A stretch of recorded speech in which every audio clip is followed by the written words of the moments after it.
Hello and welcome everyone. Happy Valentine's to you all. Today we've got a really special show. We just received the report for January's Consumer Price Index, and we'll look into that in this video. We'll cover the 5 different love languages. Also, the ADA published their report on the 3 biggest challenges for dentists heading into 2023 and what that looks like. Get some really great insight from our co-host Tanya. So let's get into the video. Girls really appreciated it. My older one is to the age where he's too cool. Uh-oh. So yeah, he was Valentine's now. It was weird, Drew. I was just like, okay, I thought this. I didn't expect it, but he's definitely to that age where he's like, oh, he's too cool for that kind of stuff. Oh man. So I'm like, okay, I'm glad I'm catching on, doing it at least with the 2 littles while they're still little. Oh shoot, dang it. Well, All good. 2 out of the 3 at least. Or 2 out of the 3. Even the older one will forever be a mama's boy. He's just, in his moments of strength, he doesn't want to show it. Nice. Hey, yeah. we all need one. Unfortunately, all 3 of my kids love their mother. I don't have like a little shadow yet. No, I don't know if we're gonna have more, but I know Jackie sounds like she probably sounds like she's both. No. No, is she definitely mommy's girl? Oh yeah. They all love their mother. It's a good thing. Yeah, it's a good thing. I can't complain. I shouldn't complain. But when I come home from work, or I come home through the garage, I'm walking through the door, I'm hoping that like one of my kids like, Daddy! Oh. Gotcha. Okay, if we're judging it by those things, yeah, I think it's just kids with moms. I don't know. Yeah. Until they reach X age, then maybe they start to convert. Yeah, Audra keeps saying, oh, when she's a teenager, you guys are going to be best friends. Best friends. Okay. Long time to wait. I've been waiting. I thought maybe, when you start going to school or, start getting friends, and then, I don't know, maybe she was liking me. I don't know. I'm sure you're hard on yourself, Drew. I'm sure she's definitely a daddy's girl too. No, we did have a good time at the Valentine's dance last week with daddy daughter dance. Yeah. Yeah, some other news. I am in the process of accepting a position. Congrats. So yeah, I'm trying to, that's why I was saying this morning, I was like, how over the top with this mom thing can I possibly be with my boys this morning? Just because I know once I start, I think life is going to switch again. We're going to readjust. Okay. And so it's 100% remote. So we'll see how this goes. I'm going to try the full remote thing, and hopefully that will help just with the work-life balance. Mm-hmm. Congratulations. Thank you. You seem a little nervous or unsure? Skeptical? Thankfully, and I'm not starting until March 22nd, I think. Oh, March 26th. I have time. Awesome. So I'm just trying to use this month to do all of the things that I just to make the most of this time. Oh, sweet. So yeah. A little over five weeks. Man, congrats. That's totally huge. 5 weeks. Yeah. So, should be good for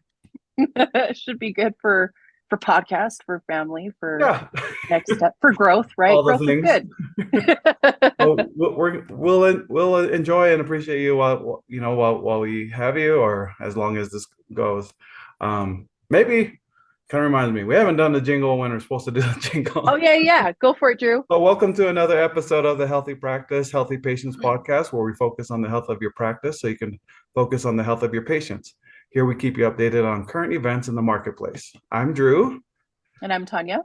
All right, let's go. Let's get into it. So a big announcement this morning with February CPI report. I guess people were really optimistic with the unemployment report that came out last week. And then seems a little bit harsher this morning when the CPI report came out. So rates were a little higher than anticipated. And so I kind of thought about it. Today's Valentine's. Have you heard of the 5 love languages? Yes. and what those are. So for those who don't know, I'll just quickly review over it. There's five different love languages, and you can fall into two of the five categories that kind of speak to, how you feel loved and when you feel loved.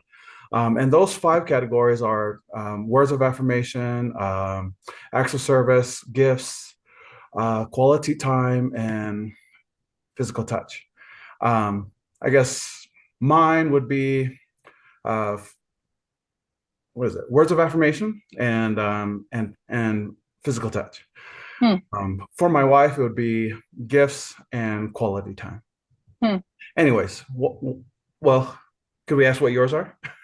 Mine is service and quality time. Downey is gifts and words of affirmation. Okay. So we're all Yeah. very different, Yeah. and that's great. I really love the book. We read it while we were dating, and kind of things that we've been trying to implement while we've been married. It Um, makes a big difference. it makes a huge difference. And I can kind of see the periods in our marriage when things were a little choppy and when things were going great. And I relate it to how well we are able to speak each other's love language, Mm-hmm. right? And right now, starting this business, it's been really challenging. But what's been really helping to get through it is the our speaking each other's love language. It's been difficult Hmm. for me. It's been difficult for Audra. And as we adjust and try to acclimate to each other's situation at the time and speaking each other's love language, it's really helped. What does that mean with this morning's CPI report? Everyone keeps talking about having a softer landing, trying to brace for impact, whatever that means. With Jerome Powell continuing to increase the rates until he sees 2% is his benchmark. What does that mean?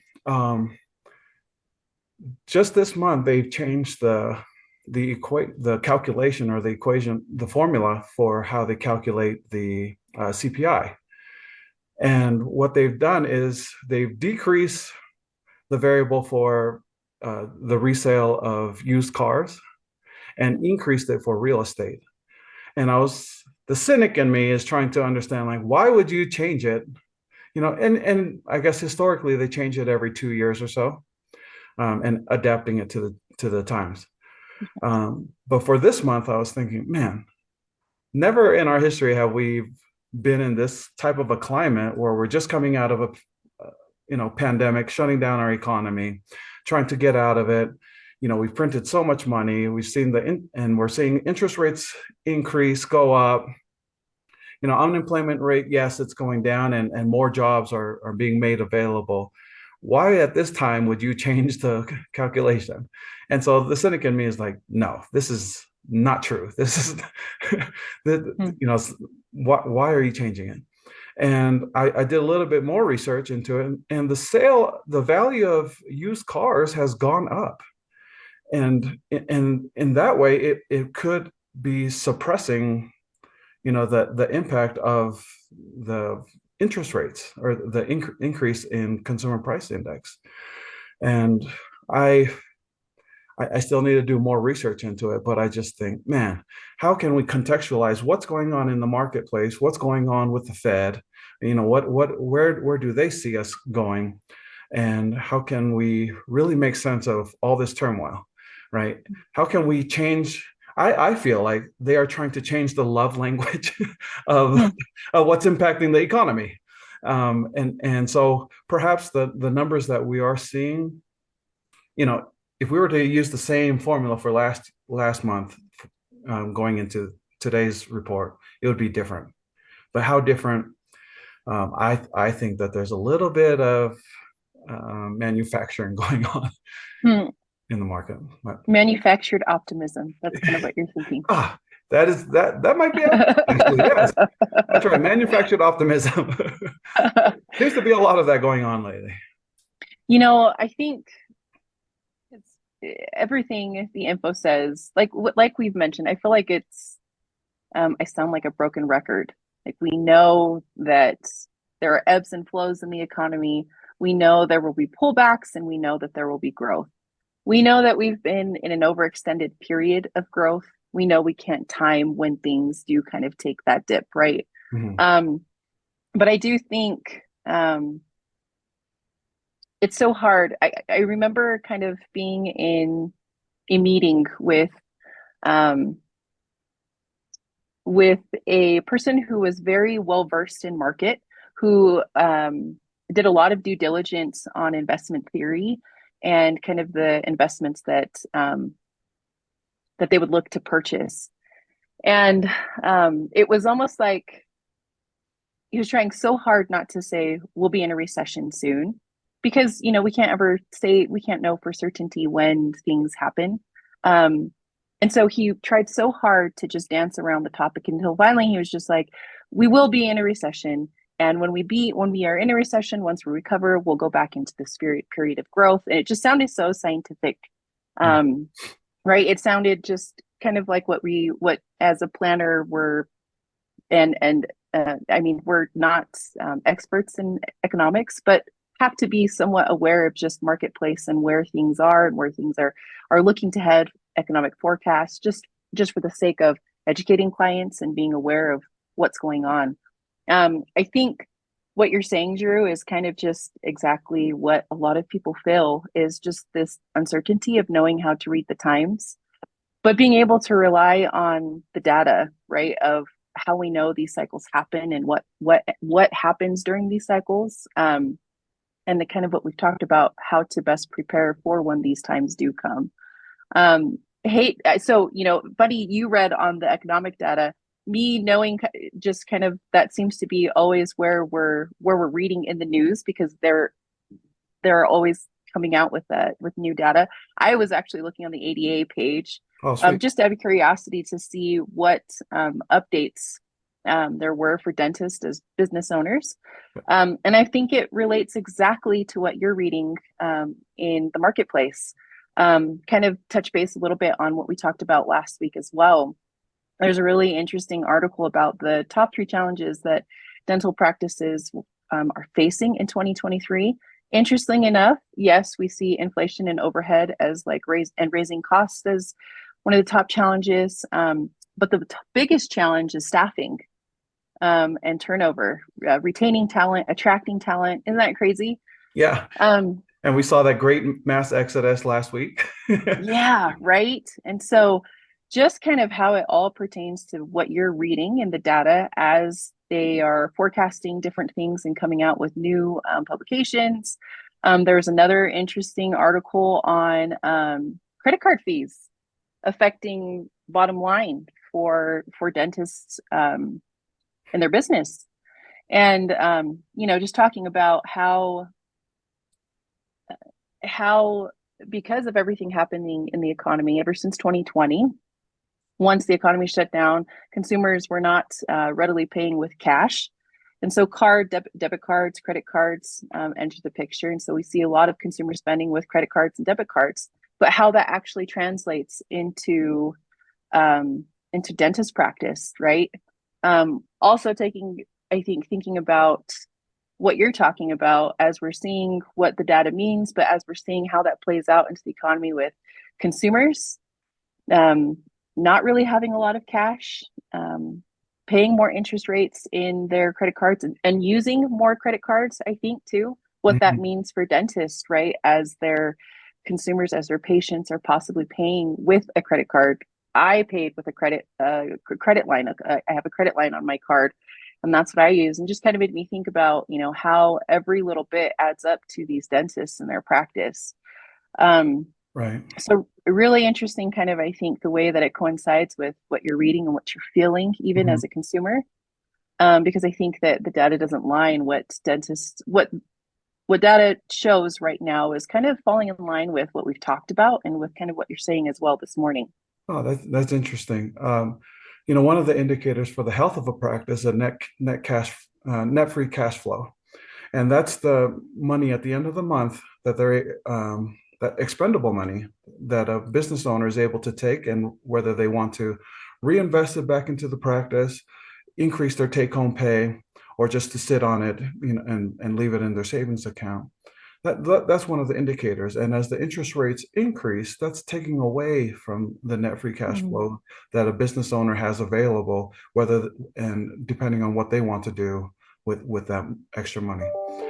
So perhaps, as a business owner, you might want to look into why this month's net free cash flow amount is lower than, in the past, and kind of take, inventory of what the projections are. Where are you and your practice um, going to be? So I think that's great insight, Tanya, and I think it's nice to be, receive some confirmation on what we're seeing in the marketplace and what dental practice owners are experiencing with their business, and trying to make sense of what's going on. Kind of like this new CPI formula that just came out, trying to make sense of that number. It'd be interesting to know how many people are aware that the formula changed this month. Mm. Sometimes we just take the raw number as at face value, and if we don't understand what the narrative or the calculation that's going into that number, we could be misled, and it could have bad outcomes. Mm. But I think a little bit of confidence that we can take from the report and from the current economy is that there's, the default rate on a dental practice is really low. It's the number that I saw. Well, I don't want to get it wrong. It's less than 1%, the default rate. And so this, the job security within dentistry is really high. Mm. And I think that's something that, as crazy as things can get, whether you are feeling, your love language is being spoken right now, or it's not, take a longer view, and keep in mind that within dentistry, this is a really good field to own a practice in, and that, things may go down, but they are sure to go back up if you're one of those dentists. Um, yeah. That's great insight, Drew. No, no, I just kind of would like to, jump in on that. It's really such great insight in this article, but, kind of along the lines of staying positive, of taking the long-term perspective and approach to your business. Speaking specifically about maybe something that can be done right now to just see where the health of your practice is, and where your bottom line is, and what is one factor that influences that, based off of kind of what we talked about with credit card fees. Mhm. And this article gives really great insight, and they suggest calculating your effective rate. Your effective rate being your last monthly statement, divide the dollar amount of your processing fees you were charged by the total amount of monthly sales. Mhm. So the dollar amount of your processing fees, that Mhm. for credit card usage, divided by the total amount of monthly sales. So the recommended average rate that they recommend for dental offices pay is 3.38 percent.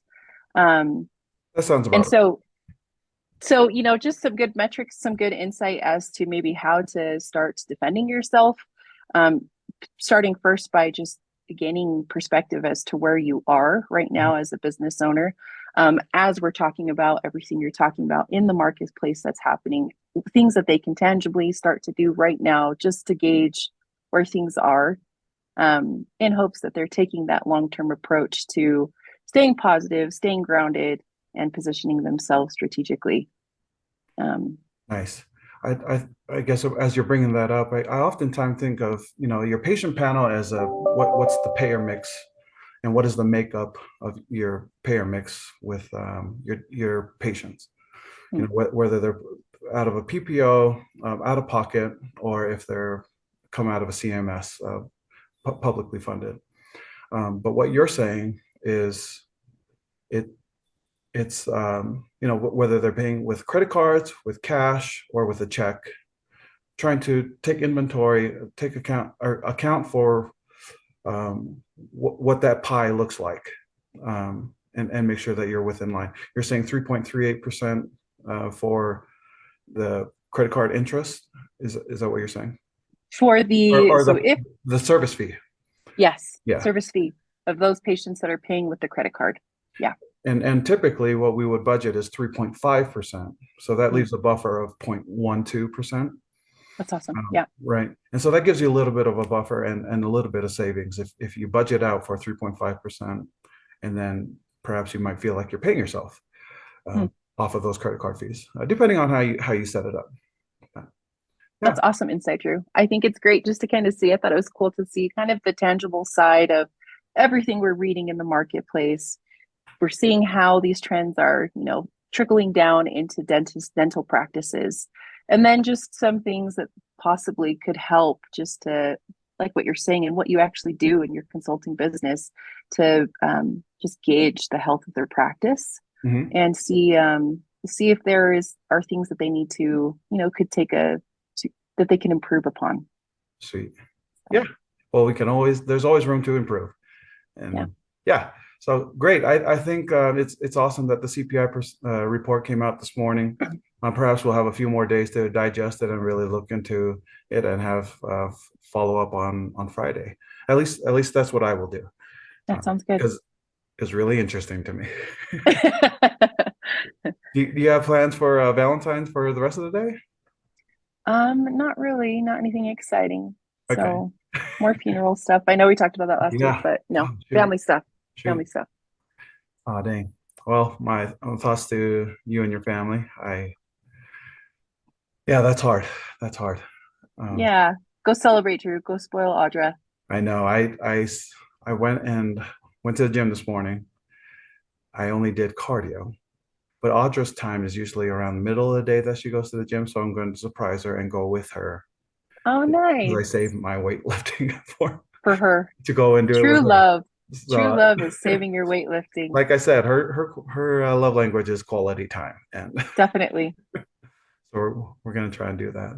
So thanks, Tanya. Yeah. Thanks, Drew. All right.